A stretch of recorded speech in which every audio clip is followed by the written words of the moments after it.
Hello, Stephen Bulger back talking about photography. Some of you have been, I think, very kind in saying that they appreciated me sitting down to talk about some books. I think that was a very nice way of saying that you don't really like the camera shake and what have you. So I do apologize for the low-tech nature of this, but I thought I would take the time to sit down to do a couple more segments before I start roving around all over the place again. I'd mentioned this book, I think, a couple of times in passing, and so I thought I would bring it to your attention. It's a book that's just out. We have a good number of boxes of them here at the gallery, and happy to get them to you somehow. It's a retrospective. The photographer is Phil Bergerson, and let's just go through this book a little bit. I give you the vicarious pleasure of unsealing a fresh book. A real pleasurable thing. Great essays by Peter Higdon and Don Snyder. For those of you in the Toronto area, Phil Bergerson really needs no introduction. A photographer since the 60s.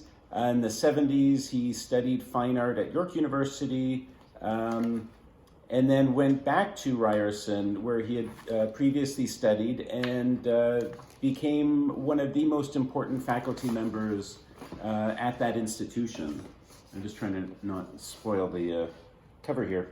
And this book brings you through his life in photography, both as an educator and a practitioner, mentioning the great number of people that he brought to Toronto, great photographers such as Eugene Smith, through a speaker series that he originated, and how all of these different people, including fellow faculty members like Dave Heath, came to inspire his work and propel him forward. His father was a sign painter, so he had this natural affinity to commercial signage.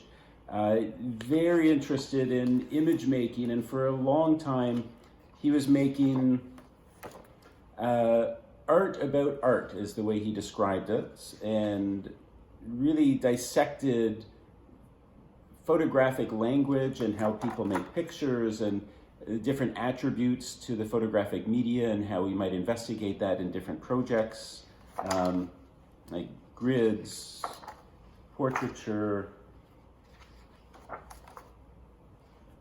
and eventually fell on this project, which is something that has sustained him for, going on 35 years now, where he's been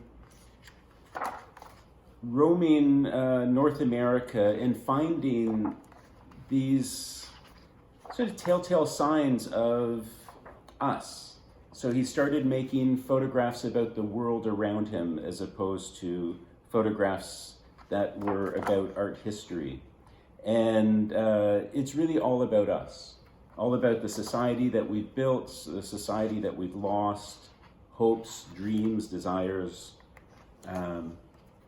Beautifully printed. It's quite a large book, and his photographs are very densely detailed, and the size of the images really helps bring that forward. He's a master of sequence. His previous book had an essay by Nathan Lyons talking about the art of sequencing in photography. And then a surprise for some of you will be his recent works, where he's been using a digital camera and a landscape format versus the square format that he's been using these last few decades. And there's a lot of people photographing,